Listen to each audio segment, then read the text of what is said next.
Hi, I'm Paige Buffum and this is Buzz News at 3:45.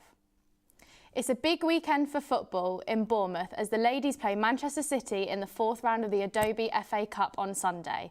This is the first time the club have reached this stage of the competition in its history.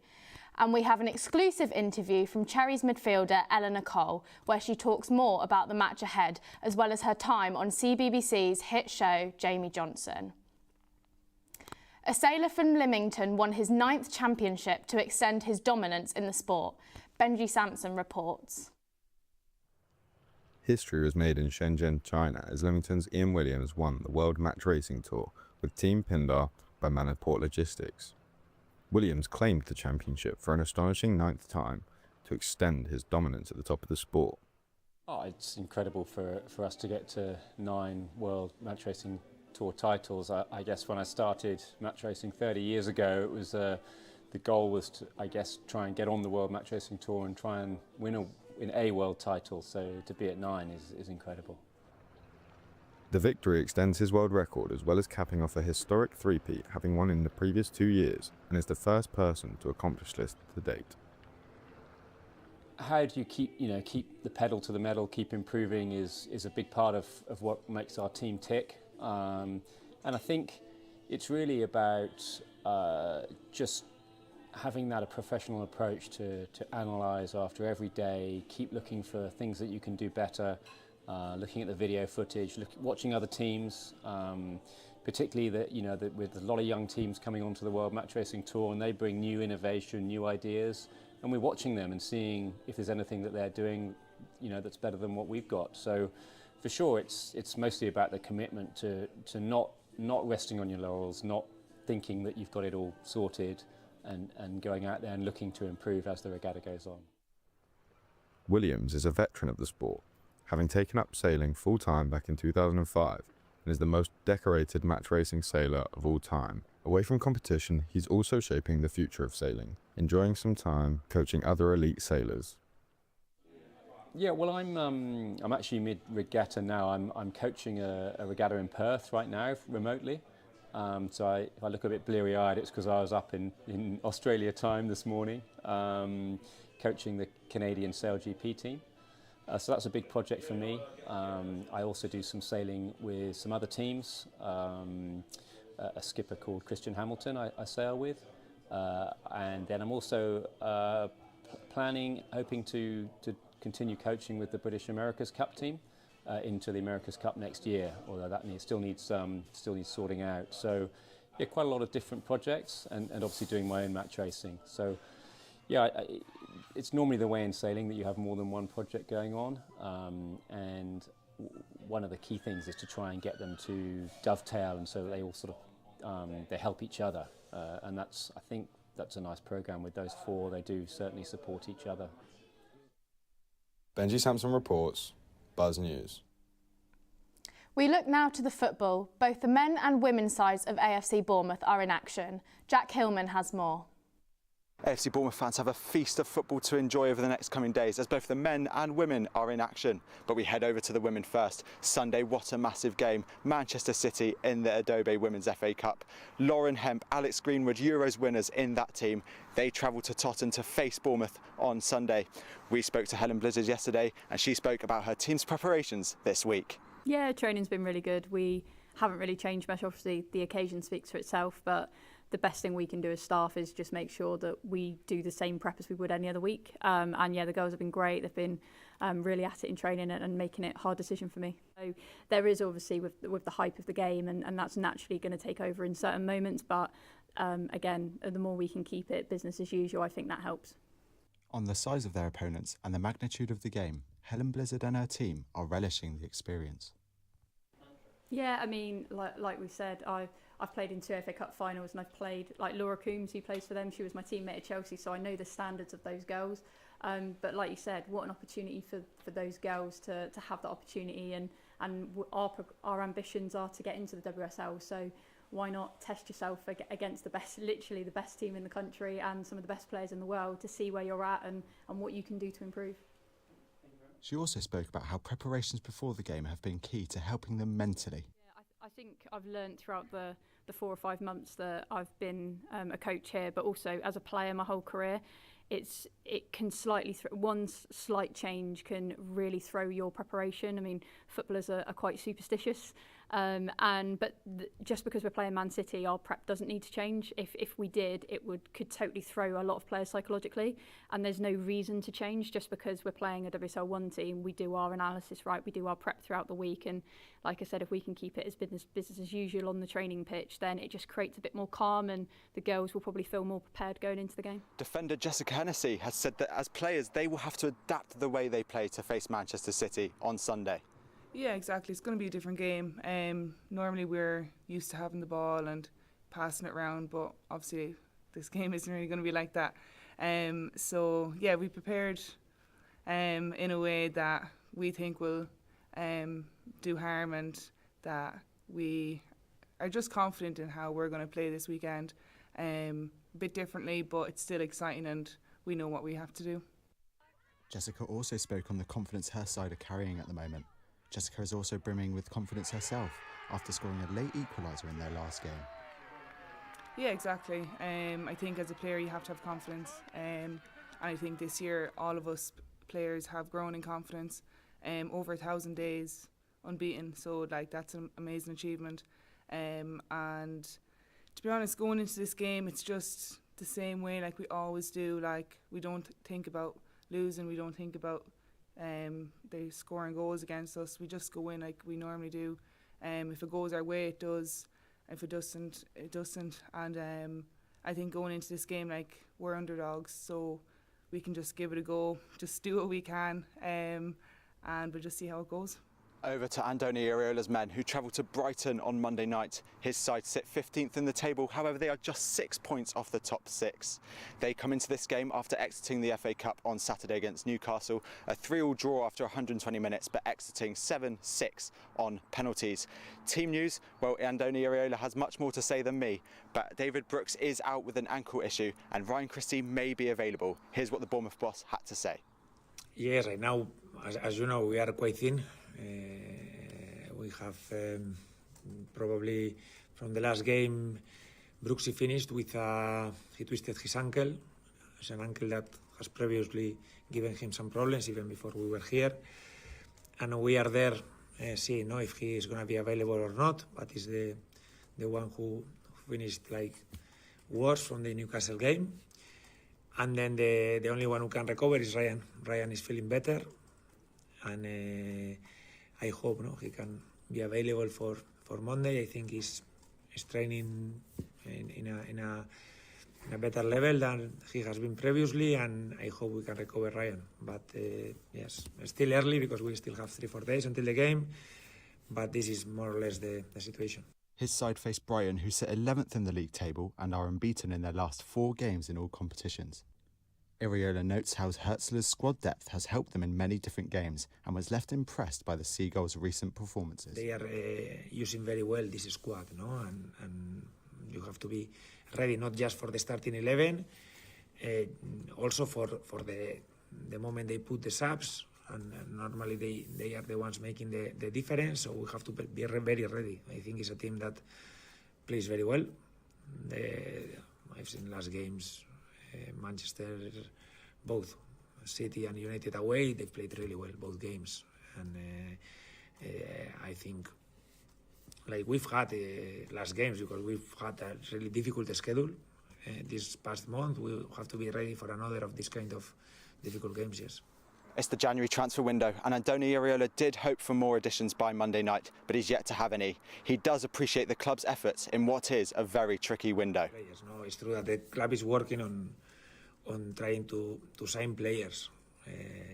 We are all aware about our situation that now is very delicate, and we need to add players. But it's true that you cannot just decide, okay, I need one player, I will sign it today, and then there have to happen a lot of things to reach to an agreement, and the club is working in different situations,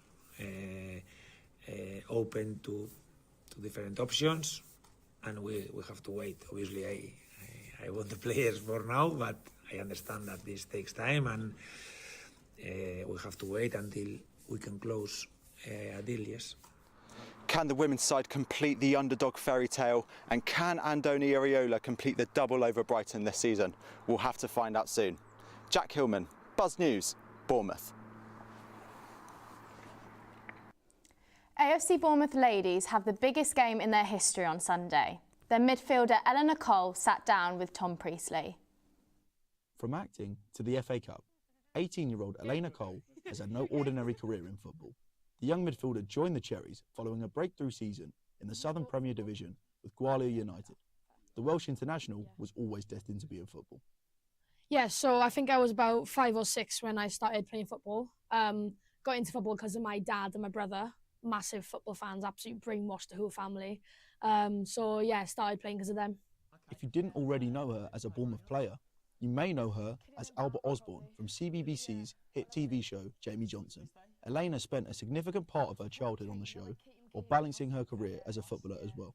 I think it was more fun being on TV. Like now, I think it would be more serious because I'm older if I was on TV now. But I think when you were younger, you just wanted to be in front of the camera playing football and stuff. And I got into it because I was at Swansea Girls at the time, and my coach for the Swans put me down as just a character, because my producer said that it would be just football and a little bit of acting on the side, but little did I know it was main role, and yeah, thankfully I got it. When I started, I was 11 or 12, so it wasn't that serious, it was more so play football for fun. And then as I got older and I got into more series of Jimmy Johnson, then it started to become a bit more serious, and it kind of ate into my footballing time. But other than that, yeah, it was brilliant, and just trying to balance the workout. And we had chaperones, so we would do school and stuff when we was at Jim Johnson, and then I'd go off to my footballing then in the evening. Elena and her team faced league leaders of the WSL Manchester City in the 4th round of the Adobe FA Cup on Sunday. Yeah, I think it'll be a tough game, whoever we played in either WSL 1 or WSL 2. I think it'll be a massive, tough game. But I think our manager's going to set us up with whatever we want to do, play that, and hopefully everything goes right for us. This is the first time in the club's history that they have reached this stage of the competition. So you can only imagine what it would mean to make it to the next stage. I think it would mean so much. I think I'd end up crying, can't lie. But yeah, I think it'll be a massive game, like I've said, and obviously if we get the win, I think I didn't even know what to say, because it's just, yeah, it'll absolutely be mental. The Cherries are the underdogs going into the game, but Elena feels that this alleviates a bit of the pressure. I think it gives us a bit of freedom because we know what we want to do, we know how our manager's going to set us up, and we've been working all week in training about it. And obviously we're the underdogs. The pressure's all on them, so I think it gives us a bit of freedom to know that there's not really any pressure on us, and we just got to go out there, put up a fight, and yeah, hopefully we smash it. The bookies will write the Cherries off before the whistle is even blown, but with the magic of the FA Cup, an upset is always just around the corner. Could Sunday be the day Elena and her team write themselves into the history books? Tom Priestley, Buzz News, Bournemouth. A boxer from Bournemouth has refused to let her disability stop her from pushing herself to the limits. Cameron Dennison reports. Today, I visited Legacy Gym in Winton to hear the inspirational story of young boxer Gabrielle Reid, and to hear about her love of the sport and how it's helped her through her life. So I got into boxing when I was 9 for fitness. Well, my mum took me to a session, a Saturday class, that was local to me, and yeah, she just wanted like me and my siblings to learn self-defense and to start the sport.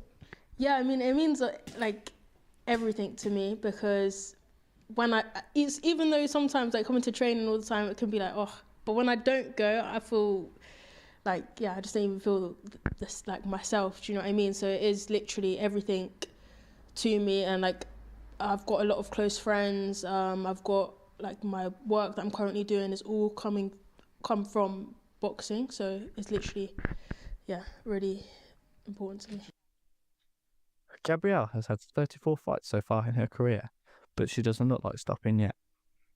Yeah, so I have a mild form of cerebral palsy called right-sided hemiplegia.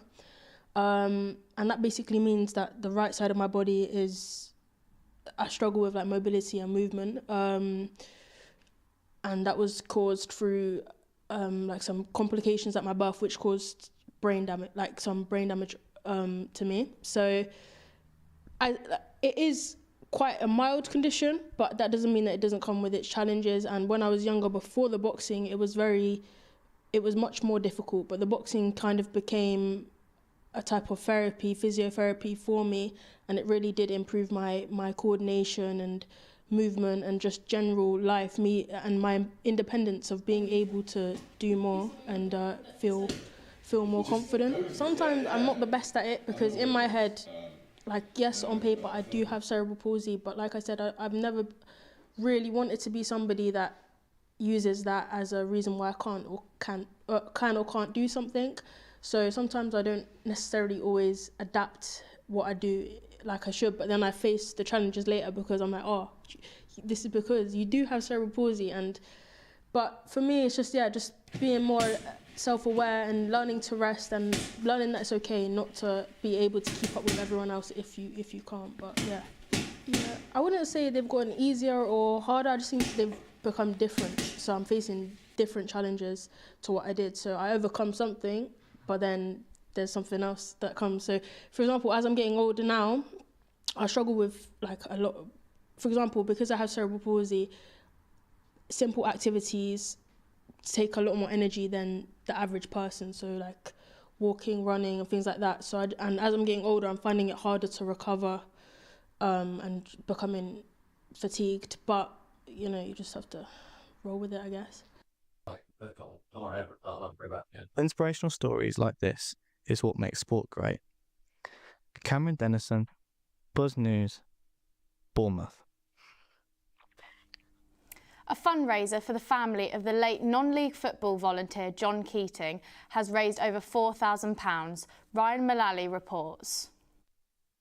Much loved local non-league volunteer John Keating tragically passed away in December after suffering an aneurysm on the touchline whilst managing a six-a-side club he set up with his son Jay back in 1993. After setting up a fundraiser to help assist the Keating family with funeral costs, former footballer Sam Basin has paid tribute to John. Yeah, he was amazing. He would do anything for anyone. He spent his life literally constantly volunteering at football clubs, obviously AFC Bournemouth. He worked there for like 30 years. He continued doing walking football right up until, obviously, unfortunately, the sad turn of events just before Christmas. But yeah, he was a special person. As donations pour in from the local community, the fundraiser is now not far off doubling its initial target of £2,400, something Basin believes is indicative of people's love for John. Yeah, I mean, I don't need any credit for this. It's absolutely not for me to take credit. Ultimately, it's people's respect for John and what he did for the community, which is why people are donating. And for me, it was obviously Jay, his son, who does so much for Stars, works for us full time. It was the least we could do as a company, basically, to support him and take a worry away if people were going to support the fundraiser to take that financial cost away from him to give him a funeral that he deserves, bless him. Sam Basin is founder and current managing director of the Stars Football Academy and believes his desire to coach young kids to play football has been and will continue to be inspired by the work of John Keating. Yeah, well, like 100%. I think that's why he sort of, you know, obviously Jay came to work for us for about 5 years ago now, and that was our mindset ever since, and it just worked hand in hand because we had the same vision as what the Keatings do, John and Jay themselves. So it just went hand in hand. That's why we were able to build such a close relationship over many, many years. And again, it's for us. It's not for us to take credit. John was an unbelievable person, and again, the donations speak for that as well. Sam Basin's fundraiser is still live, and whilst John Keating himself may no longer be with us, the love for him from the local community will forever remain. Ryan Mullally, Buzz News, Bournemouth. Christchurch Netball Club are holding their first adult team trials of the year. From the club's creation in 2018, Christchurch Netball Club has rapidly grown, producing so many teams across different leagues. They have 10 junior teams competing in local league, 2 junior performance regional teams and 10 adult league teams. On the 25th of January, Christchurch are hosting their first netball trials for the adults team of the year down at MWCC in Christchurch. This appeals to all standards of netball, from as high as Division 4 and down to Division 11. If you're interested in starting to play netball or looking for a new club to join, head down to the trials. Southern League Division 1 side Bashley have had a tough start to the season. Will Russell reports. Bashley have had a turbulent campaign so far, finding themselves 21st in the Southern League Division 1 South. At the start of the season, ambitions were set high, with a young talented squad all looking for playoff promotion. But this first half campaign has been the complete opposite, with the club finding themselves in a difficult position near the bottom of the league. Those struggles have been compounded by off-the-field financial issues, creating further challenges for the club and adding pressure during an already difficult season. Frustrating, obviously. Disappointing. Just so many moments, so many occasions where we feel like we deserve more, haven't got more. Regardless of what's happened off the pitch, I think we've had all we've got. The team, the squad, the depth to challenge and to push on and do really well, and we haven't for numerous reasons. Our honest reflection, not been good enough as a results base, performance-wise, different question, but results-based, nowhere near where we'll need to be and want to be. With an ever-growing 6-point difference between Bashley and safety, the importance of winning games has never been stronger if they are going to continue in the Southern League. And heading into the final stretch of the season, the message is clear. Got nothing to lose. We're everything now. We've got 9 home games, all against teams minus Melbourne, all against teams that are around us. So a massive opportunity to get points, and they're all 6-pointers realistically, because they're around us. So we just got to go. We're fortunate now. We've managed to start to settle the squad. So now it's about building and really pushing on. Me doing my job on the grass, and going from there really, and getting some points on the board. That's the main thing. However, despite their dull position, one constant all season has been their loyal supporters, who have travelled far and wide, continuing to show their support and backing for the club. Week in, week out, they filled the stands at the Vio Community Stadium, travelled on the coach to wherever an away game may be, remained vocal and committed through tough results and testing months, showing a level of loyalty that doesn't go amiss in one tough season for Bash. I can't believe it. We've lost many games where we feel we shouldn't have lost, and you see it at the top level, and you've got fans screaming for the manager to be sacked, and all I've got is support, which is amazing and rare. So on a personal level, I can't thank you much. As the season enters its final stretch, the importance of that support only grows. Week in, week out, the supporters remain the 12th man, creating an energy and atmosphere that can help Bashley pull themselves out of the relegation zone and start picking up some wins, driving the team forward when it matters most and turning belief in the stands into momentum on the pitch. Huge. I said it in my notes for the game on Saturday. I want them to almost suck the ball into the net. I want the atmosphere to be so lively and aggressive and on the front foot, and the players will, reflect that, especially, people that travel down to Mells or when it's a quarters head, they can see what we're trying to do and what we're accomplishing. And, when I speak to them regularly, we're not getting what we deserve. And I think, the fans can be such a massive, massive help. It's been a frustrating couple of weeks for Bashley, suffering 2 heartbreaking defeats in back-to-back games. First, a narrow 2-1 loss to high-flying second-place Portishead Town in the dying moments, and then just a week later suffering a last-minute blow away to Mousehole in a 4-3 defeat. 2 games where fine margins made the difference, and 2 results that certainly don't help Bashley's league position.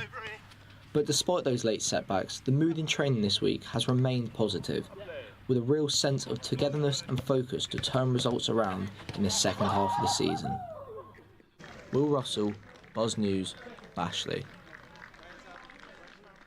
Poole Town are back at home this weekend as they face 16th place-sized Yate Town. Marcus McCormack reports. Poole Town are back in action this weekend as they take on Yate Town tomorrow afternoon at the Black Gold Stadium. The first 2 games of the new year have been a roller coaster for the Dolphins in the Southern League Premier South. After a 7-goal thrashing at home to Plymouth Parkway, followed by a disappointing 1-1 draw to relegation-threatened Hanwell Town.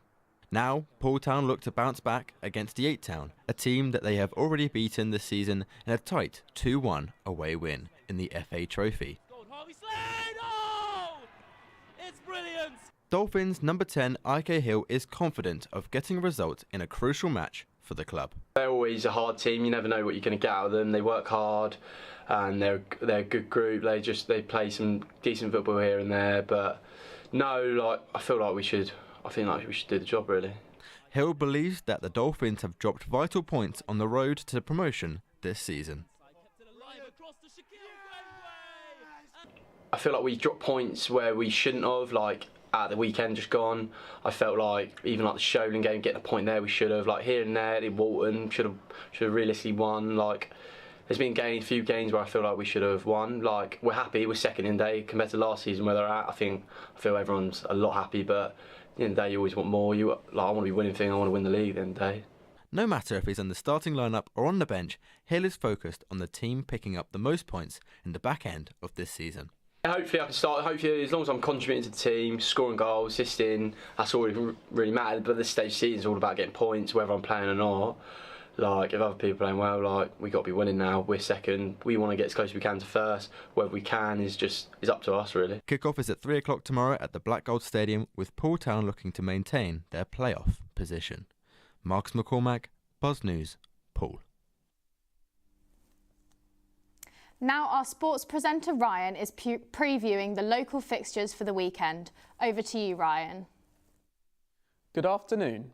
It's a massive weekend for local sport across Dorset, with relegation, six-pointers and title challengers all featuring. An important fixture for Poole Town, who take on Yate, needing to close the 12-point gap to league leaders Walton and Hersham. Weymouth are set to host the leaders Walters and Hersham, looking to halt their six-game league winning run. The Bournemouth Poppies travel away to the Isle of Wight to face East Cowes Victoria, with a win meaning the Poppies would leapfrog their hosts. Wanting to end their 9-game winless run, Wimborne host relegation-threatened Hungerford Town. Second bottom Dorchester Town host out-of-form Chertsey Town, who arrive at the Wyatt home stadium off the back of 3 consecutive losses. Promotion-chasing Hamworthy United are travelling to Lymington to face second bottom Lymington Town, who were looking to win their first game since November.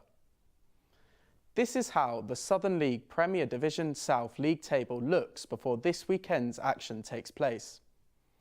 Weymouth sit just outside the drop zone, whilst Poole Town start the weekend in second place, comfortably inside the playoff positions. Now to local Dorset rugby. The Bournemouth Lions are aiming to keep their unbeaten start to the season going this weekend, hosting third-placed Old Tiffinians at Chapelgate. Whereas fourth-place Wimborne faced Petersfield at Lee Park, with a win meaning they would climb into the top 3. Top of the table, Dorchester Rugby host second-bottom Swanage, hoping to extend their lead at the top of the table over Bridport.